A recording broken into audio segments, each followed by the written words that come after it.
is John Harvey.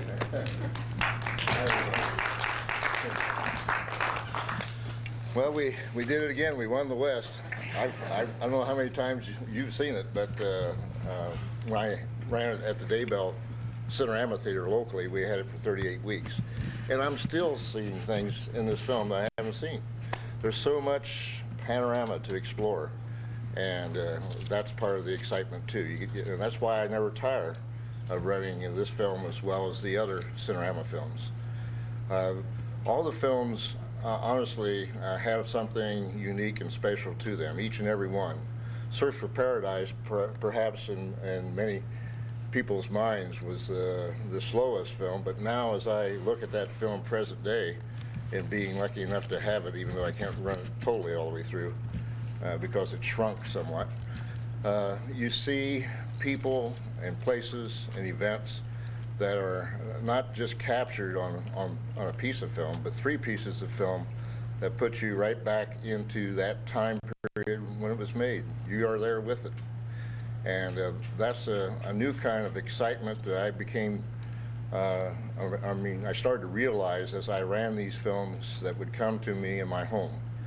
And because of that, why I wanted to contact those people that had helped make those films, whether they be technically associated with the making or even appearing in the film. And I was lucky enough to do that with John and Betty Marsh of Cinerama Holiday, who now divorced, are still good friends, but have been to my home in West Carrollton to see themselves as they appeared back in the 1955.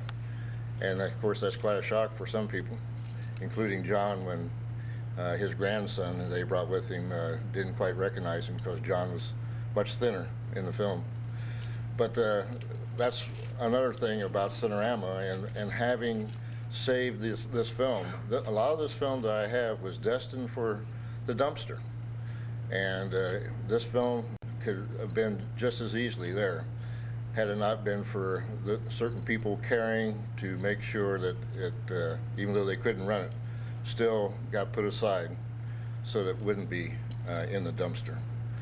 And I think you'll have to agree when you see the glorious color that this print has from the mid-60s. I mean, physically from the 60s. It's just amazing that it should happen to be that it would come to me so I could, present it for you today. And I really appreciate all each and every one of you being here and caring about the project that Larry himself believed in as well, to make this my new larger living room so I could make it happen for you. So, Larry, you don't have to bow, Larry. But I always would like to answer any questions if anything has been conjured up in your mind as you watch Cinerama. Yes, sir. Why do the ultra panavision scenes look so bad? I mean, I've seen some ultra panavision films. Yes. They don't look like that. They don't look that bad. Well, ultra panavision, as used in this particular film, a lot of it was rear screen projection, which always makes it look worse than front projection, and increases what the graininess of being so obvious, and also making it dimmer than what it would normally be if it was front projected. I know what you're saying. As far as ultra panavision being used for Mad World, the first so-called new Cinerama picture that would be right after the 3 projector system was taken out. Quality-wise, did not look bad, but yet it didn't yield peripheral view either. And also would be going back to the way of making films that Hollywood makes films, and that's if you put a close-up lens in, everything is horribly out of focus in the background. So ultra panavision, for what it was really intended to be used for, is fine, but still not to be used in conjunction with the 3 projector Cinerama process, that's for sure. So I think what you were seeing there was mainly because a lot of that was rear screen projection, just to facilitate the need to have like the raft out on the water more easily photographed within the studio. Any other questions? Anything coming to mind technically? If not, I did want to tell you a few other stories uniquely about Cinerama. And although I haven't used it here, they made what was called an emergency reel that for the first 5 films, you could, if you had to stop for any reason, the emergency reel was, those films that were made by Lowell Thomas would have Lowell Thomas talking to the audience. So if you did have a stoppage, where you would start up the ordinary projector in the upstairs projection room, and Lowell would come on the screen and quickly explain to the audience, well, as you can imagine, with all this equipment that it takes to make Cinerama happen, we've got a problem right now. And then he would tell one of his own personal stories about his travels around the world, or in conjunction, with that film that was being presented.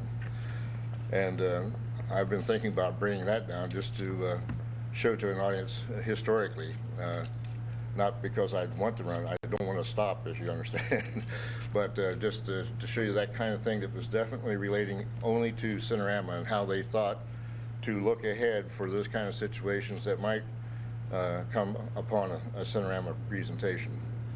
When I talked to John and Betty Marsh, I was surprised to find that they didn't even remember doing that emergency reel. And I could show that to them as well at my home in West Carrollton, which was, much to their surprise that I had it, and also that they couldn't remember even doing it. John, if you did have a break in the film, you had to shut down. Yes. Describe how you would get it all back in sync again and up and running. Well, the first thing to remember as you're projecting Cinerama, whether it be just one person like I'm doing it, or if you have 4, and it becomes actually even more critical if you do have 4 people running the system, because they got to remember the basic rule is don't take the projectors out of interlock. If you have a break on your projector, you simply hit the stop button, but don't take the what they call the Selson motors out of the interlock mode. That way, when the projectors come down to a halt, everything comes down synchronously. But if you take your projector out of interlock separately, then you can be hundreds of feet out of sync with everybody else.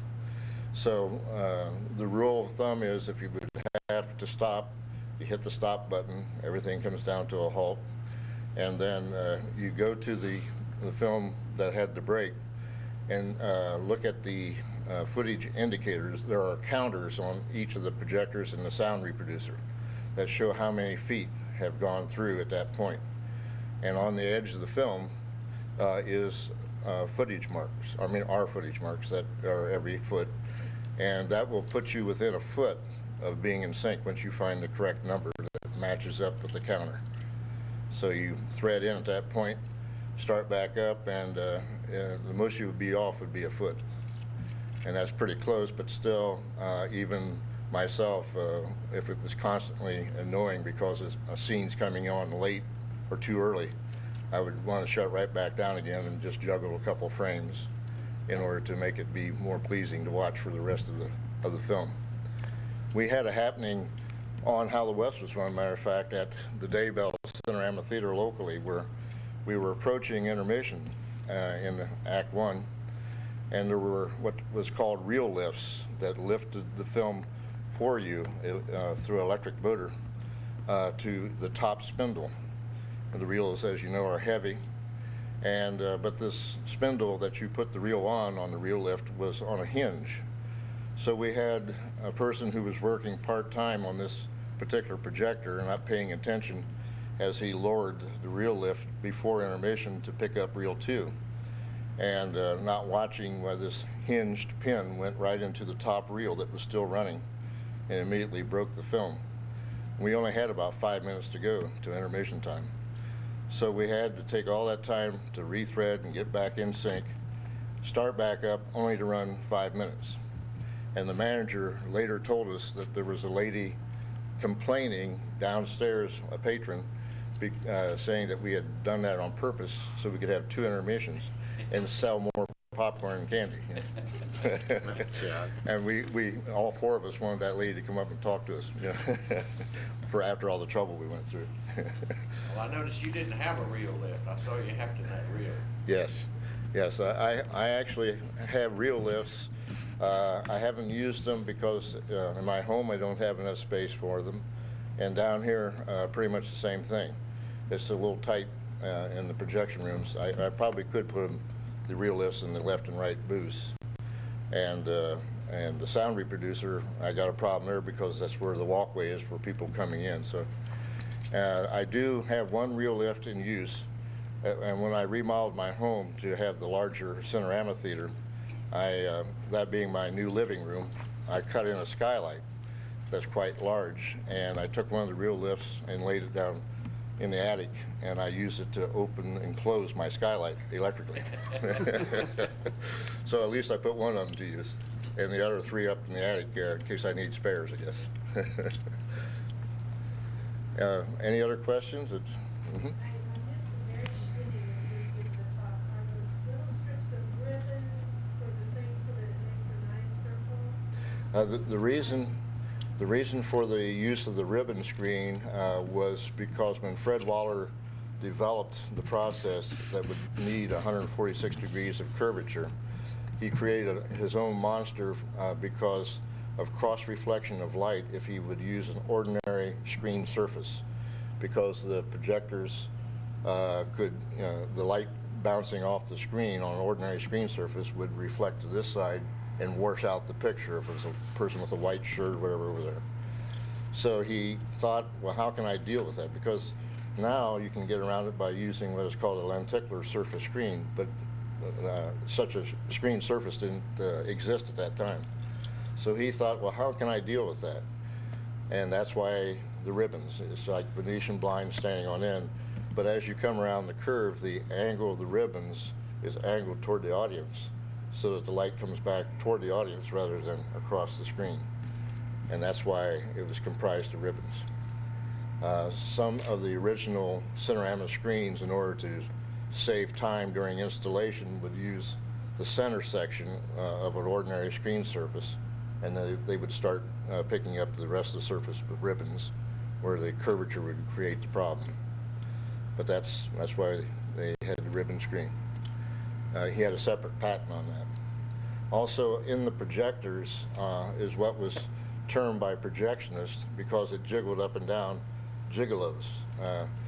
Metal pieces that had teeth that would quickly move up and down alongside the edge of the picture, the side of the picture, so that in the join area, the brightness of light hopefully would be about the same as on either side of the join area. By having those 2 gigolos overlap, so to speak, it would dim down the light purposely so that the light would be uniformly the same on either side and through the gigolo area. So he was a really creative person, and like I told the people who were in the audience yesterday, I didn't know that he had invented water skis, but that's why the Cypress Garden sequence was in This Is Cinerama. I was to find that out all those years later.